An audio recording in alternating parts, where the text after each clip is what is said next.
बात हल्द्वानी से शुरू करते। हल्द्वानी में मेयर पद के लिए सपा के उम्मीदवार शोएब अहमद ने जैसे ही अपना नामांकन वापस लिया, इसके तुरंत बाद ही कुछ चर्चाएं शुरू हो गई। राजनीतिक गतिविधियों के गुणा भाग का हिसाब रखने वालों ने दो बातें करनी शुरू कर दी।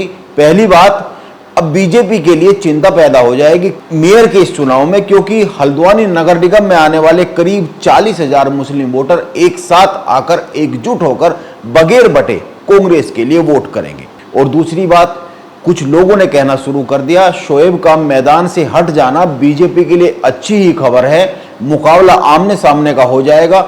हिंदू वोटर के पास ये संदेश जाएगा कि मुस्लिम एकजुट होकर वोट कर रहे हैं कांग्रेस के लिए, तो हिंदू वोटर को भी एकजुट होकर बीजेपी के लिए वोट करना चाहिए। यह जरूरी हो गया लगता है।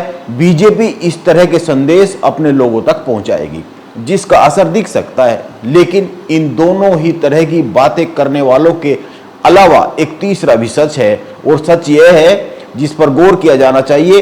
इस बार हल्द्वानी में चुनाव का परिणाम मुस्लिम वोटर तय नहीं कर रहा है। शोएब अहमद भी मैदान में रहते तो भी मुस्लिम वोटर बटने वाला नहीं था, वो पहले भी बहुत कम बटता रहा है। शोएब का हटना कांग्रेस के लिए एक मनोवैज्ञानिक फैक्टर है, मनोवैज्ञानिक बढ़त है। केवल इतना कह सकते हैं, हल्द्वानी में मुस्लिम वोटर हर बार कांग्रेस को ही जाता है। शोएब अहमद और अब्दुल मतीन सिद्दीकी वहां पर बहुत बड़े राजनीतिक फैक्टर ना पहले थे और ना इस बार थे।